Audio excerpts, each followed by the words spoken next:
নমস্কার বন্ধুরা, গল্পের চিলেকোঠা পরিবারে আপনাদের সকলকে স্বাগত জানাই। আমি সায়নী। আজ আমাদের নিবেদন বিখ্যাত সাহিত্যিক শ্রী গজেন্দ্র কুমার মিত্র রচিত গল্প অভ্রান্ত। গল্পটি কেমন লাগলো কমেন্টে জানাবেন।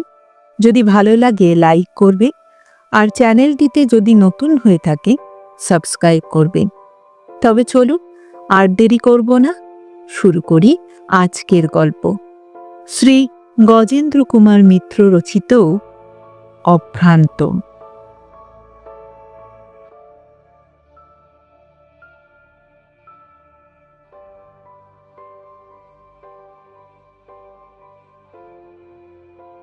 বিপদের আশঙ্কাটা যেদিক থেকে করা হয়েছিল সেদিক থেকে আদৌ এলো না, এলো একেবারে বিপরীত দিক থেকে।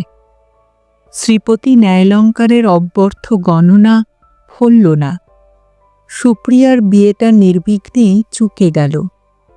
শুধু সামান্য একটু কাঁটা সকলের মনে বিঁধে রইল ওই ঘটনাতে, যেন শ্রীপতি গণনা অন্তত আংশিক সফল করবার জন্যেই তার ছেলে মাধব প্রাণটা খোয়ালেন। ঘটনাটা ঘটে গেল একেবারে আচমকা। ছাদের আলসেতে ঠেস দিয়ে মাধব বিয়েবাড়ির রান্না তদারক করছিলেন। ছাদেরই একদিকে রান্না হচ্ছিল, আর একদিকে মাছ কাটা। মাছের কাছেই দাঁড়িয়ে পাহারা দিচ্ছিলেন তিনি। অকস্মাৎ পুরনো পাঁচিরে খানিকটা ধসে পড়ল, সেই সঙ্গে মাধবও। হইচই ছুটোছুটি পড়ে গেল চারিদিকে। তখনই অ্যাম্বুলেন্স ডাকা হলো। শ্রীপতিকেও খবর দেওয়া হয়েছিল, কিন্তু তিনি তখন পুজোয় বসেছিলেন। কখনো কোনো কারণেই পুজো শেষ না করে তিনি ওঠেন না। স্ত্রীর মৃত্যুর সময় তাদের শেষ দেখা হয়নি, সেও ওই এক কারণে। তাই তাকে জিজ্ঞাসা না করে হাসপাতালে পাঠাতে হলো। পুজো শেষ করে উঠি প্রায় ছুটতে ছুটতেই হাসপাতালে যান শ্রীপতি। কিন্তু সেখানে পৌঁছাবার পর দেখা গেল অতটা ব্যস্ত হবার কোনো কারণ ছিল না। পাঁচিলটা ভেঙে পড়বার সময় প্রথম দফায় মাধব এসে পড়েছিলেন নিচের কলকে গাছটার ডালে। তারপর অবশ্য সে ডাল ভেঙে মাটিতে এসে পড়েছিলেন বটে, কিন্তু সামান্য একটু কাটাকুটি ছাড়া বিশেষ কিছু হয়নি। আর পড়বার দরুন আড়ষ্ট ব্যথা, এই যা। হাড়টার কোথাও ভেঙেছে বলেও মনে হলো না, কারণ যন্ত্রণা এমনকি কনকনানিও কোথাও নেই। তবুও ডাক্তাররা সারাদিন ওকে শুইয়ে রাখলেন। বিকেলের দিকে মাধব উঠে বসলেন। বেড়াতে বেড়াতে এসে বারান্দাতে দাঁড়ালেন। কাজে শ্রীপতি যখন এসে ছেলেকে বাড়িতে নিয়ে যেতে চাইলেন এবং মাধবও খুব পীড়াপিড়ি করতে লাগল, তখন আর ওকে আটকে রাখবার কোনো কারণ খুঁজে পেলেন না ডাক্তাররা। সাবধানে থাকবার মামুলি উপদেশ দিয়ে রিলিজ করে দিলেন। বাড়িতে এসে মাধব অবশ্য শুয়েই ছিল। সর্বাঙ্গে আড়ষ্ট ব্যথা একটা হয়েছে, সেটা অস্বীকার করবার তো কোনো উপায় নেই। কিন্তু সুপ্রিয়ার বিয়ের সময়টা আর শুয়ে থাকতে পারলেন না। বাবাকে বলে কয়ে রাজি করিয়ে ছোট ভাইয়ের কাঁধে ভর দিয়ে বিয়ে বাড়ি এসে হাজির হলেন। পাশাপাশি বাড়ি, তাছাড়া বিয়েটা হচ্ছিল নিচের উঠোনে। সামান্য কয়েক পা হাঁটা ছাড়া আর কোনো মেহনত নেই। সুপ্রিয়ার বাবা অপরেশবাবু তাড়াতাড়ি একটা কুশান দেওয়া চেয়ার এনে বসিয়ে দিলেন ওকে। বসে বসে উনি বিয়েটা দেখলেন আগাগোড়া। বরকনে বাসরে চলে যেতে উনিও ফেরার জন্য উঠে দাঁড়ালেন। সেই সময় ওকে একটু মিষ্টি খাওয়াবার জন্য অনুরোধ করতে গিয়েই প্রথম অপরেশবাবু লক্ষ্য করলেন যে ওর নাক দিয়ে রক্ত গড়িয়ে পড়ছে, সামান্য সামান্য। তখনই ওকে ধরাধরি করে বাড়ি নিয়ে আসা হলো। ছুটোছুটি করে ডাক্তার ডাকাও হলো। 3 জন ডাক্তার এসে গেলেন 2 ঘন্টার মধ্যে, কিন্তু কিছুতেই কিছু হলো না। রাত 3টে নাগাদ মারা গেলেন মাধববাবু। ডাক্তাররা বললেন মাথায় চোট লেগেছিল সেই সময়ই, তখন অতটা ধরা যায়নি। এখন সেই চোট থেকেই রক্তক্ষরণ হয়ে মারা গেলেন, সেরিব্রাল হ্যামারেজ। যদি অতক্ষণ বসে না থাকতেন তাহলে হয়তো এটা হতো না। ইত্যাদি ইত্যাদি। অর্থাৎ শ্রীপতি ন্যায়ালঙ্কারের গণনা বুমেরাঙের মতো তার বাড়িতে এসেই সফল হল। এই সংবাদ পেয়ে সমস্ত পাড়া ভেঙে পড়ল ওদের বাড়ি। শহরতলির পাড়া যুদ্ধের বাজারে মুনিয়া পাখির খাঁচার মতো জনপরিপূর্ণ। কিন্তু দেখা গেল এই বিপুল জনতার অধিকাংশ চিনত মাধববাবুকে। তার কারণ মাধববাবু উচ্চশিক্ষিত অধ্যাপক বলেই শুধু নন, অথবা প্রাচীন গুরুবংশের ছেলে বলেও নন, এই সদালাপী সুশ্রী বিনত ভদ্রলোকটির মতো পরোপকারী লোক এ তল্লাটে আর কেউ ছিল না। যে কেউ যে কোনো কাজে তার শরণাপন্ন হয়েছে এবং তার কাছ থেকে সহানুভূতি ও সাহায্য পেয়েছে। সকলেই তাই হাহাকার করতে লাগল তার এই আকস্মিক অকাল মৃত্যুতে। পাড়ার ছেলেরা নিজেদের মধ্যে চাঁদা তুলে বোম্বাই খাট নিয়ে এলো। অজস্র পুষ্প সম্ভারে সেই খাট বিপুল শোভাযাত্রা করে নিয়ে যাওয়া হলো কেওড়াতলার শ্মশানে। শ্মশান খরচও সেই চাঁদা থেকেই চলে গেল। সেদিক থেকে শ্রীপতি কিছু টেরও পেলেন না। সত্যি সত্যিই যেন কিছুই টের পেলেন না তিনি। মাধবের মা নেই, মাধব বিবাহও করেনি, সুতরাং হাহাকার করে কাঁদবার লোক ছিল না, এটা ঠিক। একটি ছোট্ট ভাই, সে নীরবেই চোখের জল ফেলতে লাগল। তবে পাড়াপড়শি মাধবের যারা সাহায্য পেতেন এমন অনেক অনাথা স্ত্রীলোক, অনেকেই সে অভাব দূর করল। শুধু সবচেয়ে যার বেশি কাঁদবার কথা সেই শ্রীপতি ন্যায়ালঙ্কার, অমন উপযুক্ত ছেলে হারিয়েও একটি ফোঁটাও চোখের জল ফেলতে পারলেন না। কেমন একরকম স্তম্ভিতভাবে বসে রইলেন, প্রায় অপলক নেত্রে তার ইষ্ট দেবতার বিগ্রহের দিকেই চেয়ে। একটা কথাও কইলেন না। কি করে কি হচ্ছে জানতেও চাইলেন না। এমনকি বেরোবার সময়ও একবার এসে দাঁড়ালেন না। কেউ কেউ বললে অধিক শোকে পাথর, পাষাণ হয়ে গেছে ন্যায়ালঙ্কার মশাই।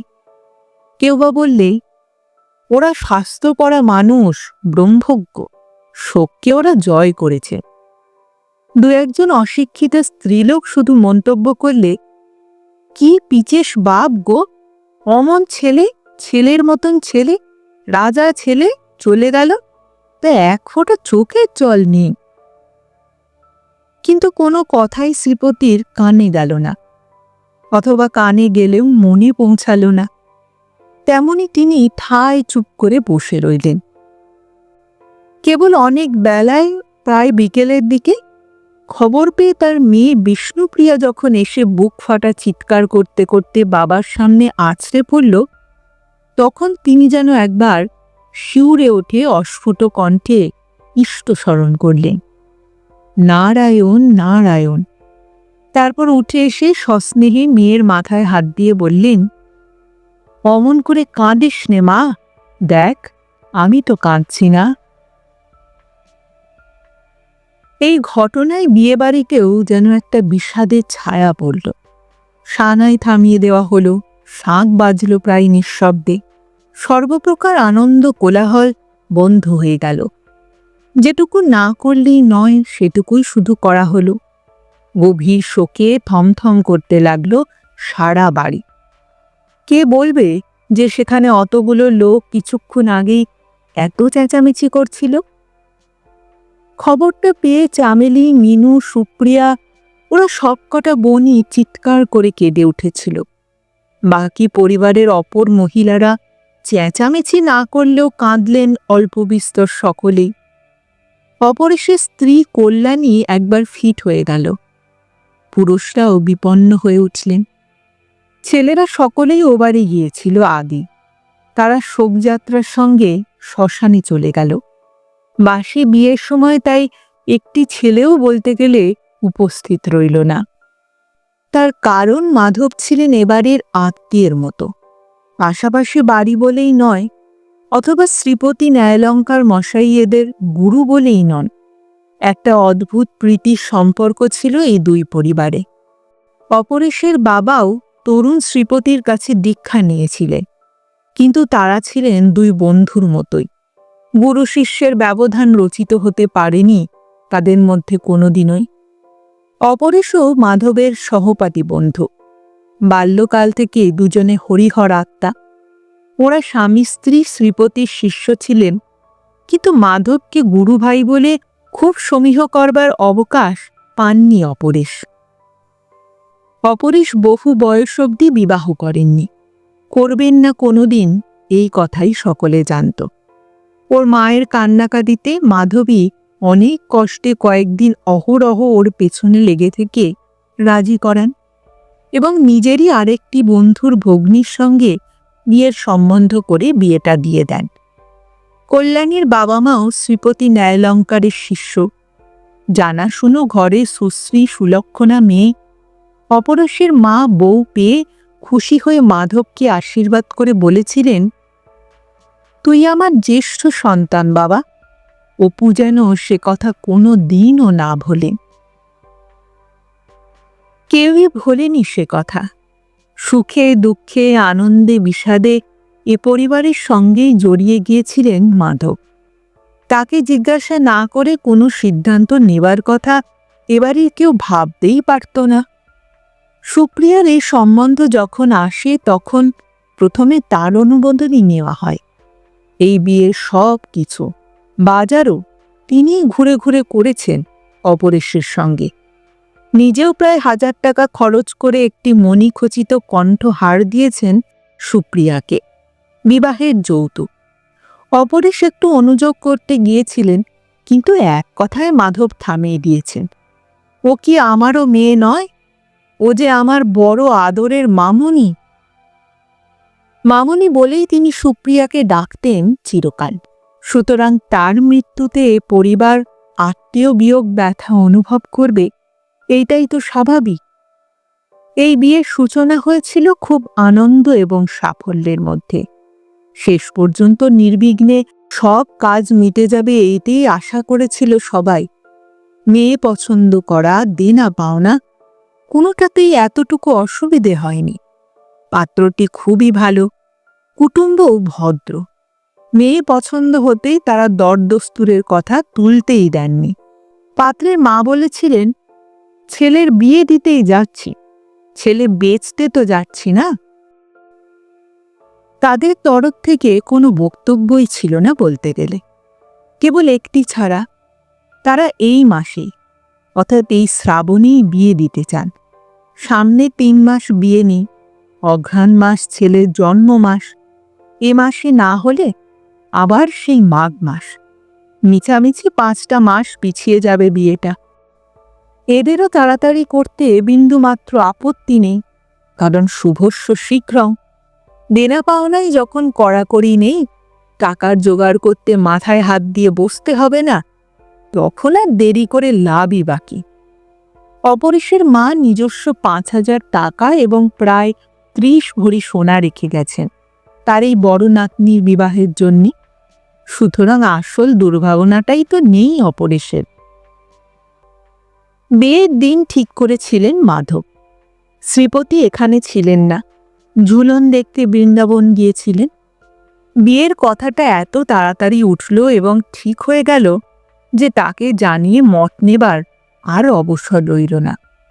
অবশ্য তার উপস্থিতির এমন কোনো প্রয়োজনও কেউ অনুভব করেনি। বাপের মতো অত বড় শাস্ত্রজ্ঞ না হলেও মাধব খুব সামান্য পণ্ডিত নন। সংস্কৃতে তার 3টি উপাধি, ওধারে ফিলোসফিতে এমএ, সম্প্রতি ডক্টরেট পেয়েছেন। তাছাড়া এই পাজি পুঁথির দিকটাও তার কম জানা নেই। গুরুবংশের ছেলে, আবাল্য এই আবহাওয়াতেই মানুষ, এগুলো তো কতকটা তার সহজাত। বিয়ের আর মাত্র 2টি দিন যখন বাকি, শ্রীপতি ফিরে এলেন। দিন ঠিক হতে অপরেশ টেলিগ্রাম করে সেটা গুরুকে জানিয়েছিলেন এবং অনুরোধ করেছিলেন বিয়ের আগে এসে পৌঁছাতে। নিতান্তই গতানুগতিক এবং মামুলি অনুরোধ। তখন কেউ স্বপ্নেও ভাবেনি যে এ থেকে কোনো গুরুতর পরিস্থিতি উদ্ভব হবে। শ্রীপতি যে সত্যিই আসবেন তাও কেউ ভাবেনি, কারণ ঝুলনের পর তার বন পরিক্রমায় বেরোবার কথা। কিন্তু সেই টেলিগ্রামের জবাবে এক জরুরি তার এলো অপরেশের কাছে। লিখেছেন, শ্রীপতি, আমি রওনা দিলুম, তুমি স্টেশনে থেকো। সকলেই সেই টেলিগ্রামে বিস্মিত হলেন, কিন্তু তবুও তখনও সুপ্রিয়ার প্রতি স্নেহ ছাড়া এই হঠাৎ চলে আসার আর কোনো কারণ আছে কেউ মনেই করতে পারেনি। নানা ঝঞ্ঝাটের ভেতর আবার স্টেশনে যাওয়ার হুকুমে অপরেশ একটু বিব্রত বোধ করলেন, তবু সে আদেশ অমান্য করবার সাহস তার ছিল না। তাই তিনিও মাধবের সঙ্গে হাওড়ায় গেলেন। ট্রেন থেকে নেমেই শ্রীপতি প্রথম কথা কইলেন, বললেন, এ বিয়ে ওই তারিখে হতে পারবে না। তুমি এখনই গিয়ে দিন পিছিয়ে দাও অপরেশ। এমনি হয়তো যথেষ্ট দেরি হয়ে গেছে, কিন্তু আর দেরি না। সেই জন্যে আমি তোমাকে এখানে আসতে লিখেছিলাম। সর্বনাশ! আর যাই হোক, এই কথাটার জন্যে অপরেশ প্রস্তুত ছিলেন না। তিনি কিছুক্ষণ কথাই কইতে পারলেন না। অনেকক্ষণ বিমূঢ়ভাবে গুরুর মুখের দিকে তাকিয়ে রইলেন। বললেন, কিন্তু বাবা, এ মাসের যে এই দিনই শেষ। শ্রীপতি গম্ভীরভাবে বললেন, তা হোক বাবা, না হয় অঘ্রাণেই হবে।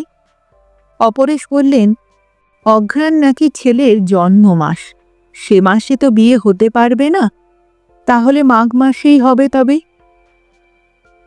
শ্রীপতি প্রশান্ত কণ্ঠে উত্তর দিলেন, তবে মাঘ মাসেই এই বিয়ে হবে।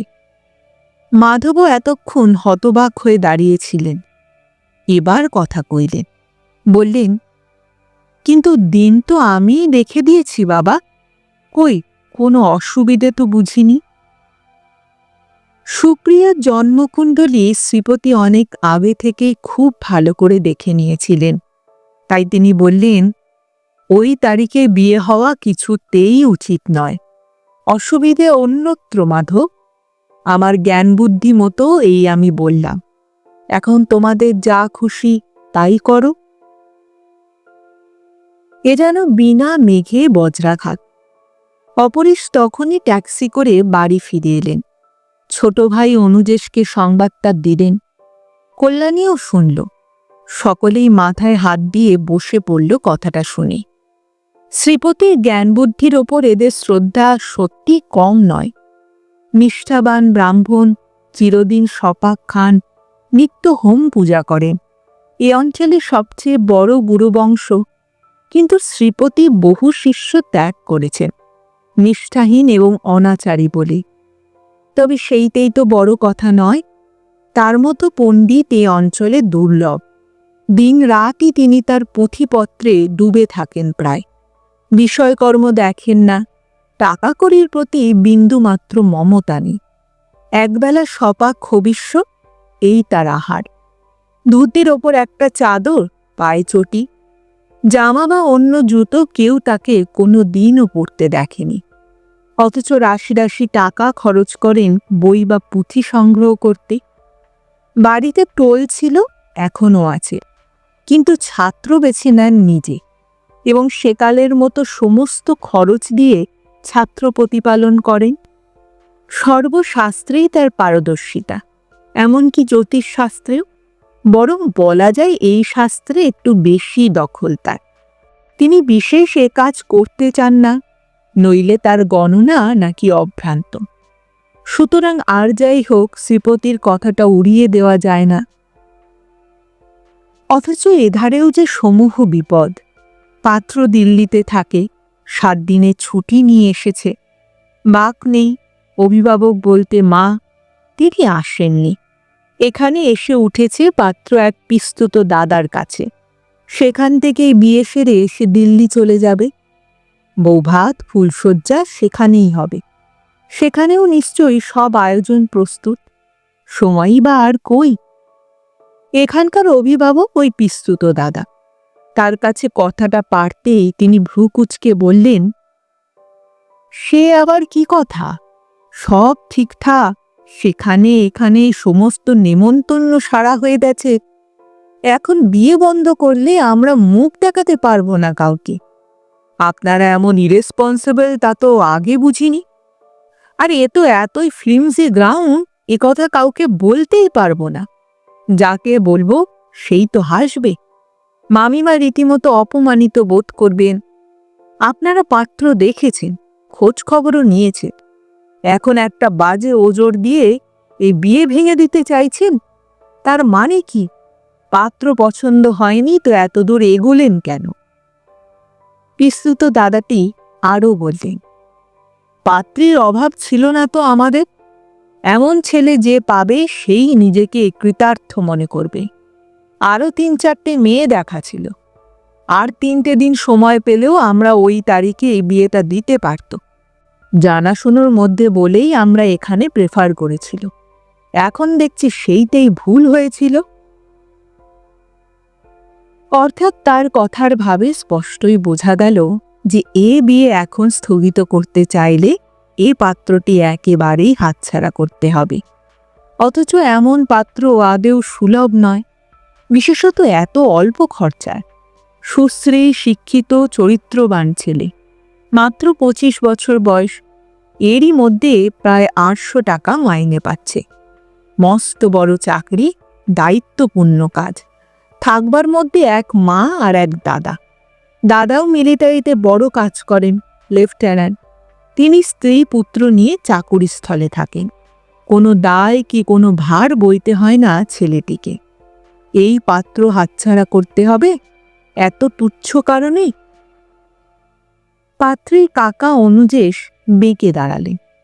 তিনি স্পষ্টই বললেন, এ পাত্র যদি তুমি ছেড়েছ দাদা, তাহলে বুঝবো তোমার বরাতে আর মেয়ের বরাতে অনেক দুঃখ আছে।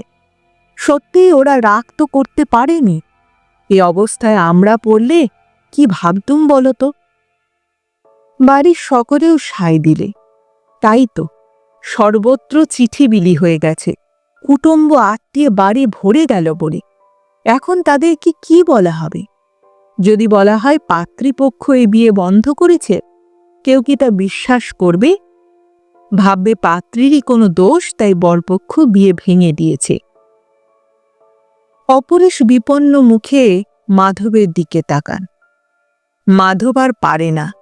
কল্যাণীর মুখের দিকে তাকিয়ে বলেন, বাবা যে কেন এত জোর করছেন তা তো জানি না, কিন্তু এমন বিয়ে ভেঙে দেওয়া সঙ্গত হবে বলে আমারও মনে হয় না। অগত্যা অপরেশ আবার যান শ্রীপতির কাছে। তাকে খুলে বলেন সব কথা। সমস্ত শুনে তিনি খানিকক্ষণ স্তব্ধ হয়ে থাকেন। বলেন, তবে দাও বিয়ে, মঙ্গলময়ের মনে যা আছে তাই ঘটবে। এর পরেও নানান প্রশ্ন করেও স্বল্পভাষী শ্রীপতির মুখ থেকে আর একটি কথাও বের করা যায় না। মাধবের সাধ্য শান্তি চুকে গেল। শ্রীপতি ন্যায়ালঙ্কার শান্ত এবং অবিচলিতভাবে সমস্ত কাজ শেষ পর্যন্ত নিজে দাঁড়িয়ে থেকে করালেন। শাস্ত্রীয় বিধির এতটুকু এদিক ওদিক হল না। এর ভেতর একবারও তাকে ভেঙে পড়তে বা চোখের জল ফেলতে কেউ দেখল না। কিন্তু যারা ভালো করে জানত তাকে, তারা সবাই চিন্তিত হয়ে উঠল। চিরদিনই কম কথা বলেন তিনি, কিন্তু এখন যেন একেবারেই তা ছেড়ে দিলে। একেবারে স্তব্ধ হয়ে গেছেন মানুষটা। আহারের আয়োজন করেন ঠিকই, খেতেও বসেন, কিন্তু ভাত খেতে খেতে আরেক দিকে চেয়ে স্তব্ধ হয়ে বসে থাকেন। অনেকক্ষণ পরে ভাত যখন হাতে এবং পাতে শুকিয়ে ওঠে, তখন একেবারে উঠে পড়ে। খাওয়া আর হয় না। বই পড়তে বসেন, কিন্তু বইয়ের পাতা উল্টানো হয় না। আর একদিকে চেয়ে চুপ করে বসে থাকেন, যেন সর্বদাই কি একটা ভাবেন। সে ভাবনা আর যেন কোনো কুল কিনারা নেই। এ কি হলো তার? পুত্র শোকে পাগল হয়ে যাবেন নাকি? পাড়ার লোকেরা বলাবলি করতে লাগলো, পাগল না হয় তো আশ্চর্য। অমন ছেলে হারিয়ে ছেলের মতো ছেলে, বংশের গৌরব, কুল আলো করা সন্তান, মাথা কি কোনো বাবারই ঠিক থাকে? এসব আলোচনা শ্রীপতির কানে যায় না। মেয়ে এবং ছোট ছেলে অনুযোগ করে। তিনি মুচকি হাসেন একটু, ম্লান গম্ভীর হাসি। আর কোনো ফল হয় না সে অনুযোগে। এরই মধ্যে একদিন কি একটা ছুটির অবসরে এক দুপুরবেলা অপরেশ এসে প্রণাম করে সামনে বসলেন। অভ্যাস মতো সেদিনও শ্রীপতি বই খুলে বসেছিলেন, কিন্তু চোখ যে তার ওই লেখাগুলো থেকে কোনো অর্থই উদ্ধার করতে পারছে না তা তার দিকে চাইলেই বোঝা যায়। স্থির দৃষ্টিতে তাকিয়ে আছেন তিনি। অপরেশ প্রণাম করে বসতে তিনি বই থেকে চোখ তুলে সোজাসুজি প্রশ্ন করলেন, আমাকে কিছু বলবে বাবা? অপরেশ অন্যদিকে তাকিয়ে বললেন, না মানে এমন কিছু নয়, কথাটা বলা হয়তো এ অবস্থায় ঠিক হচ্ছে না, কিন্তু কদিন ধরে অহোরাত্র এমনভাবে প্রশ্নটা আমাকে খোঁচাচ্ছে। বলতে বলতে মাঝপথে থেমে গেলেন তিনি। কথাটা শেষ করতে পারলেন না। শ্রীপতি স্থির দৃষ্টিতে তার মুখের দিকে তাকিয়েছিলেন। ওকে থেমে যেতে দেখে শান্ত কণ্ঠে বললেন, কি বলবে বলো? গুরুর কাছে সব কথা নিঃসংকোচে বলা চলে। প্রাণপণ চেষ্টায় এবার যেন অপরেশ হঠাৎ বলে ফেলে কথাটা, আপনি আপনি খুকুর বিয়েটা পিছিয়ে দিতে বলেছিলেন কেন বাবা? এই মানে মাধবের এই ব্যাপারটার জন্যেই কি? আপনি কি এটা জানতেন? অনেকক্ষণ চুপ করে বসে রইলেন শ্রীপতি, যেন নিজের মনের সঙ্গে প্রাণপণে যুদ্ধ করলেন একটা। তারপর তেমনি অবিচল কণ্ঠে বললেন, বৌমাকে একবার সময় করে আমার সঙ্গে দেখা করতে বলো তো বাবা, অনেক দিন তাকে দেখিনি। সহস্র কৌতূহল আর অজস্র প্রশ্ন মনে ঠেলাঠেলি করতে থাকে, কিন্তু কিছুই বলা হয়ে ওঠে না। গুরু আবার বইয়ের দিকে চোখ ফিরিয়েছেন, আর তাকে কোনো তুচ্ছ প্রশ্ন করতে ভরসাই কুলোয় না। আরও কিছুক্ষণ নীরবে বসে থেকে নিঃশব্দে একটি প্রণাম করে চলে আসবার উপক্রম করেন অপরেশ। একটু পরে কল্যাণী এসে পৌঁছলেন। তখনও শ্রীপতি বই পড়ছেন। বই থেকে মুখ না তুলেই বললেন, এসো মা, এসো, বসো। তারপর দীর্ঘক্ষণ তিনি তেমনি নিস্তব্ধ হয়ে বসে রইলেন বইটার দিকে চেয়ে।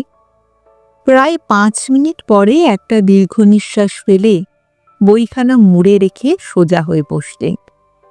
কল্যাণীর দিকে কয়েক মুহূর্ত স্থিরভাবে চেয়ে থেকে বললেন, একটা কথা বলবো তোমাকে মা, সেজন্যেই ডেকেছি। উৎসুক হয়ে তাকালেন কল্যাণী। একটু যেন আশঙ্কাও বোধ করলেন, অজ্ঞাত কারণেই। বললেন, বলুন বাবা।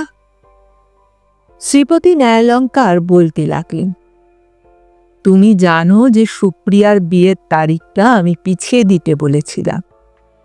কেন যে বলেছিলাম তা কাউকে বলিনি। ওই দিন সুপ্রিয়ার পিতার মৃত্যুযোগ ছিল। ওর জন্মকুণ্ডলী অনেক দিন আগেই ভালো করে বিচার করেছিলাম। সাধারণত এসব গণনায় আমার ভুল হয় না মা। কল্যাণীর মুখ বিবর্ণ হয়ে উঠল, তার ললাটে ঘামের বিন্দু জমে উঠল দেখতে দেখতে। কি যেন বলবার চেষ্টা করলেন তিনি, কিন্তু শেষ অবধি আর একটা কথাও বলতে পারলেন না। শ্রীপতি তার উত্তরের অপেক্ষা করলেন বহুক্ষণ, তেমনি শান্ত স্থির দৃষ্টিতে তার মুখের দিকে চেয়ে রইলেন। তারপর মাথা হেঁট করে বললেন, মা, শাস্ত্রচর্চা আমার প্রাণ, তা তো তুমি জানো। হয়তো থাকা অন্যায়, তবু এ বিষয়ে আমার অহংকারও একটু আছে। সে অহংকার যদি আজ দর্পহারি ভেঙে দেন, তো আমার চেয়ে সুখী আর কেউ হবে না। কিন্তু মা, আজ পুত্রশোকের চেয়েও এই প্রশ্নটাই আমাকে বেশি উদ্ভ্রান্ত করে তুলছে। তবে কি আমার গণনায় এত বড় ভুল হলো? দিনরাত এই একটি চিন্তাই আমাকে আচ্ছন্ন করে রেখেছে। তোমাকে বিব্রত করবার ইচ্ছা ছিল না। কদিন প্রাণে মনে অনেক লড়েছি, চেষ্টা করেছি এ চিন্তা থেকে নিবৃত থাকতে, কিন্তু পারলাম না কিছুতেই। কেবলই মনে হচ্ছে, তবে কি এতকাল মিথ্যার ওপরই নিজের দম্ভের এই প্রাসাদ গড়ে তুলেছি? যে বিদ্যা অধিগত করেছি বলে নিজের মনে এত অহংকার, সে কি তাহলে সবটাই মিথ্যে, ভুয়ো? বলতে বলতে উত্তেজিত হয়ে উঠেছিলেন শ্রীপতি। কিছুক্ষণ চুপ করে থেকে যেন নিজেকে শান্ত করে নিলেন। তারপর আবারও বললেন, মা, আমি তোমার স্বামীর এবং তোমার শ্বশুরেরও গুরু। তোমার মা বাবাও আমার শিষ্য। সুপ্রিয়ার বাবা কে? আমায় সত্য করে বলো মা। কল্যাণীর মুখ থেকে সমস্ত রক্ত যেন নিঃশেষে একে শুষে নিয়েছে। একদম কাগজের মতো হয়ে গেছেন তিনি। তিনি এই প্রশ্নটারই আশঙ্কা করছিলেন হয়তো এতক্ষণ ধরে। তবু প্রশ্নটা গুরুর মুখ থেকে বেরিয়ে আসার সঙ্গে সঙ্গেই থরথর করে কেঁপে উঠলেন। বারবার শিউরে উঠল তার সর্বাঙ্গ। মনে হলো তিনি যেন ছুটে পালিয়ে যাবেন এই মুহূর্তে। ব্যাকুল অসহায় ভাবে একবার দরজার দিকে তাকালেনও। অনুত্তেজিত কিন্তু কঠিন কণ্ঠে আবারও বললেন শ্রীপতি, আমি আদেশ করছি মা, বলো, উত্তর দাও আমায়। ঠোঁট দুটো কাঁপল থরথর করে। উত্তর দেবার চেষ্টা করলেন কল্যাণী প্রাণপণে, কিন্তু কিছুতেই কণ্ঠভেদ করে কোনো স্বর যে বেরোয় না। কিছুক্ষণ ধরে বৃথা চেষ্টা করেই আকুল কান্নায় ভেঙে পড়লেন তিনি গুরুর পায়ে। শ্রীপতি এবার যেন শিউরে উঠলেন। বুকে দুটো হাত চেপে ধরে বলে উঠলেন, নারায়ণ নারায়ণ।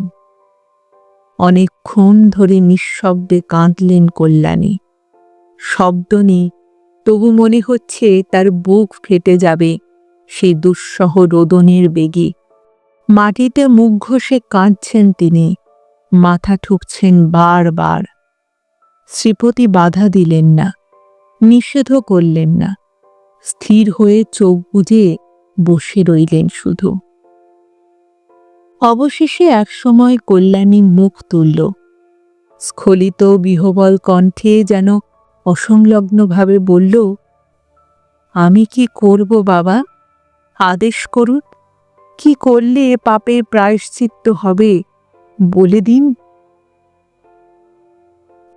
এইবার শ্রীপতি চোখ খুললেন আবার। হাসলেনও একটু, ক্লান্ত ক্লিষ্ট হাসি। কল্যাণীর নত মস্তকে হাত রেখে বললেন, তুমি ঘরে ফিরে যাও মা। যদি কিছু করতে হয় তবে আমিই করব। শিষ্য বা সন্তানের হয়ে প্রায়শ্চিত্ত করার অধিকার আমার আছে। তুমি ফিরে যাও।